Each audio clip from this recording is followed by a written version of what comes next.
Hello, fellow Hoosiers. Hello, America. 6:30 in the morning. Birds are chirping. You can probably hear them in the background. And I'm talking to you the day before Election Day here in Indiana. And let's be honest.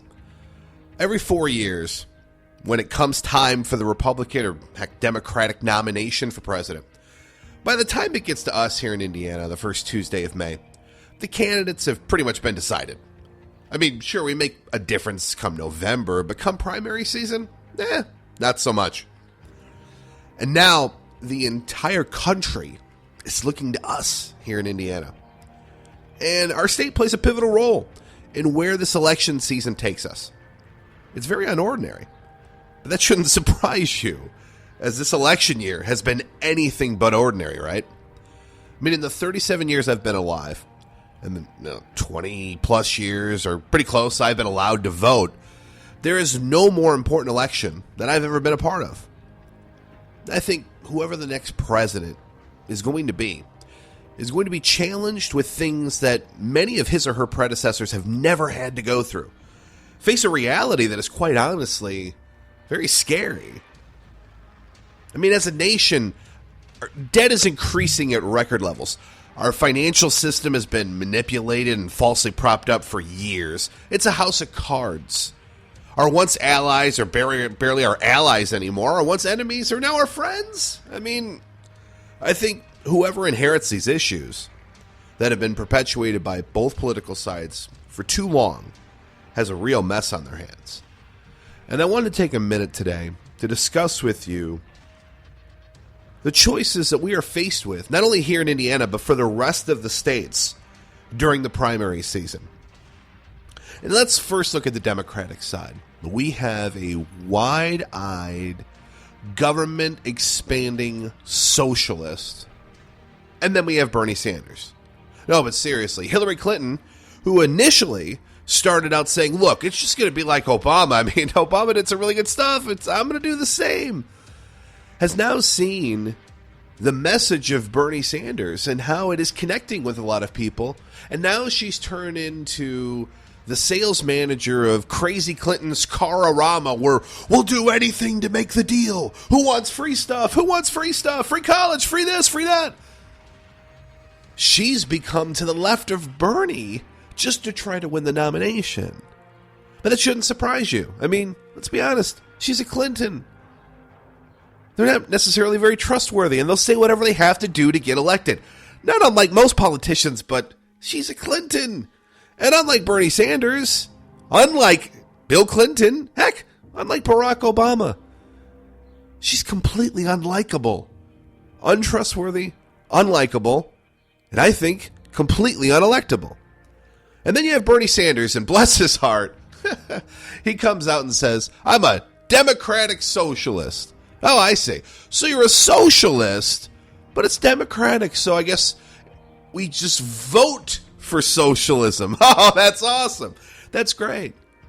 It's a kinder, gentler side of socialism. And what makes me laugh is that 8 years ago, when many people knew what Barack Obama was all about as a president and where he stood ideologically in his role of what government should be, when you said he was a socialist, that was crazy talk. That was insane. What are you talking about?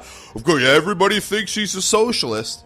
And now here we have at least one presidential candidate who come out and say it, another one who's running as one, that are both socialists who believe in the size of government to be even bigger than it is now. To have this cradle-to-grave philosophy in which we're going to take care of people, and the only problem with that is the math has never worked across the world in almost every instance. Eventually, you simply run out of people's money.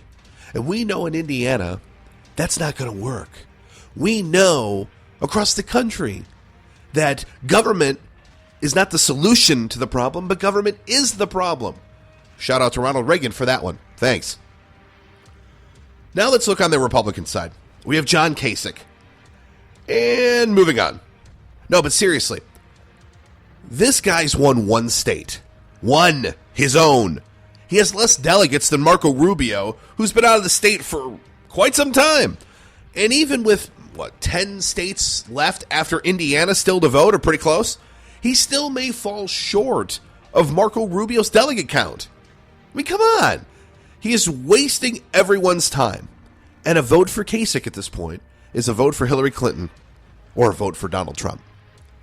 And that brings us to Donald Trump. And I want to spend some time here. Listen, I understand the draw. If you're a Republican, moderate, heck, even a Democrat, you feel like you've been lied to for years and years by Washington and politicians. You're sick of Washington, and in fact, according to a recent study, head lice, yes, head lice, are seen as more favorable to the American people than Congress. I get it. I do. You're also tired of making sure you obey the PC police. Don't say this, it may offend somebody. And you wouldn't want to be violating someone's safe space, so shh, be quiet, mind your P's and Q's. So here comes on the surface, at least, someone who's successful, brash, outspoken, who isn't a politician, and promises you that you're going to win with him in charge, and you're sure as hell sick of losing. Again, I get it. But there's an old saying that holds true, and I know Hoosiers and the rest of America know what this means. Actions speak louder than words.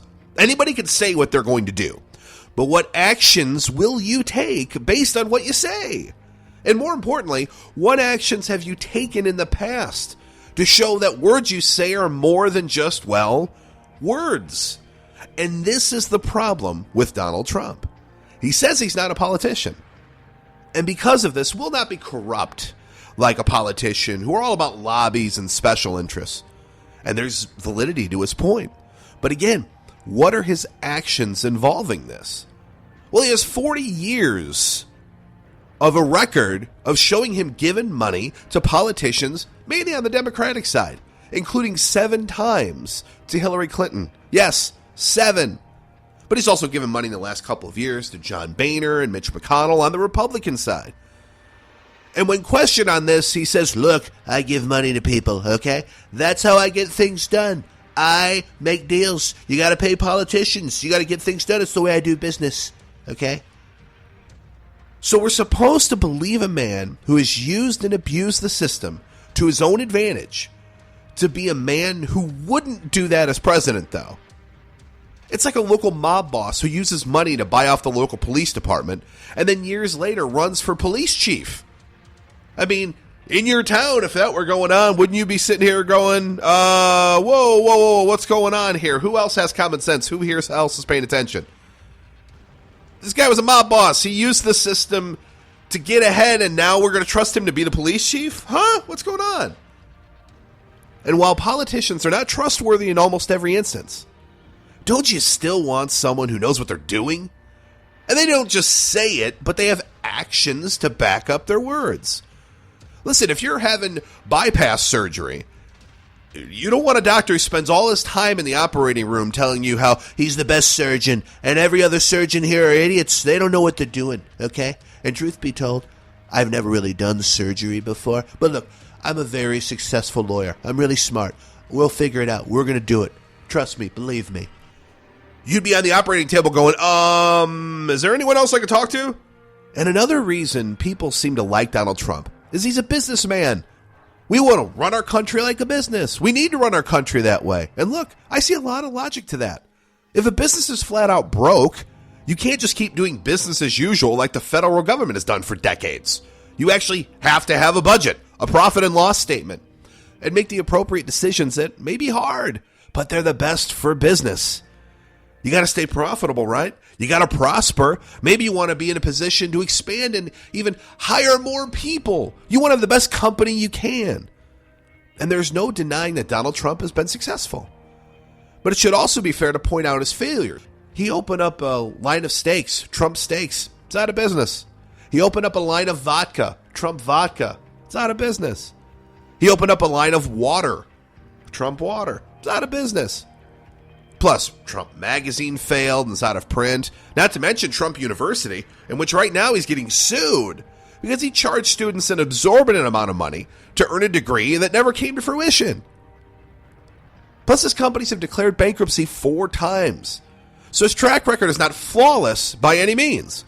And look, if the cost of entry is a smart, successful businessman needs to run the country, why not Michael Bloomberg? Why not Warren Buffett? Or Bill Gates, for that matter? I mean, what about the CEO of Costco? I mean, everyone loves Costco, right? I mean, it's a great store, great organization, and plus, I'm sure as president, he could hook us up with some product samples or something. And again, who doesn't like free stuff? Right, Bernie? Let's look at the main hot button issues Trump says he's going to address, which is immigration, trade, and jobs. And look, it's not as if we don't have laws for those who come into our country illegally. Just they're not being enforced. They were barely being enforced under George W. Bush. They're simply being ignored now under Barack Obama. So Trump's going to build a wall, right? A wall, by the way, that many other politicians that are still and currently running for office, on the Republican side, are going to do as well. They just don't talk about it every 5 seconds like Donald Trump does in every speech. And hey, there's validity. You should build a wall. I'm not disagreeing with that. But Trump's plan is to build a wall, deport everyone out of the country who's here illegally. Okay. Kind of brash, but okay. Bold. Get it. Only to let them right back in the country again. Well, that makes no sense. And it would be a massive expense, but that's okay. We are going to pay for it. We're going to have Mexico pay for it out of their own pocket to keep their own people out of our country. It's a laughable pipe dream. And Trump's proposal, if Mexico doesn't pay for it, he'll shut down all the money transfers from the United States to Mexico. Think about that. No money leaves the United States, goes to Mexico until they pay for the wall. Not only is that an absolute unprecedented abuse of power from the president, but it's the furthest thing anyone who calls themselves a conservative would do. And when it comes to trade, Trump's plan is to negotiate better deals, right? And if not, he's going to add a tariff or tax, simply put, I guess, on all items imported from other countries if we don't get a good deal. He's talked about a rate of 45%.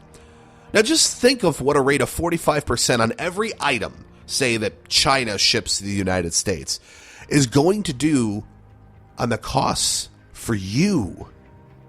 Do you think China is just going to say, hey, America, the prices of all the stuff we manufacture here in China and ship over here, we're going to keep it the same. Don't worry about it. No, it's all the same. Look, we want to do business in America so bad. We really need you guys.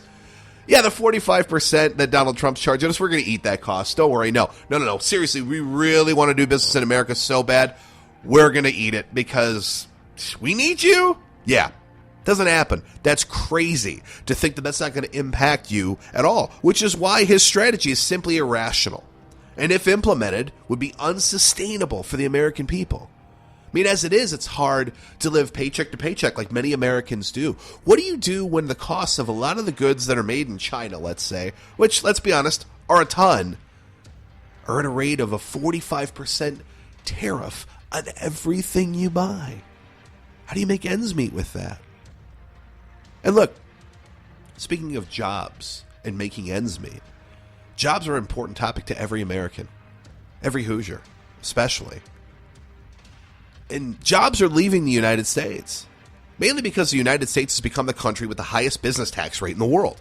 35%. It costs you more to do business in the United States than any other country. Now, in fairness, Trump has a plan to reduce the business taxes from 35% to 15%. And that will have a tremendous impact on us. I get it. Good for you, Donald. However, it's not just taxes that cause a company to want to leave the United States or even Indiana. Or it's not just taxes that still make it almost impossible to be profitable and do business here in America and not be enticed to go elsewhere. Because you have the EPA, you have federal regulations, you have Obamacare. These are all things I mentioned that Trump's never talked about as a way to bring back jobs. But what he's going to do is he's going to penalize companies who are moving out of the country or talking about moving out of the country, because what he's going to do is he's going to get on the phone, right? And he's going to say, look, you can't go. You can't leave, okay? And if you do, everything you send to the United States, we're going to tax just like we do items from China. That's the way to keep them here, Donald. I see. Makes sense. It's just not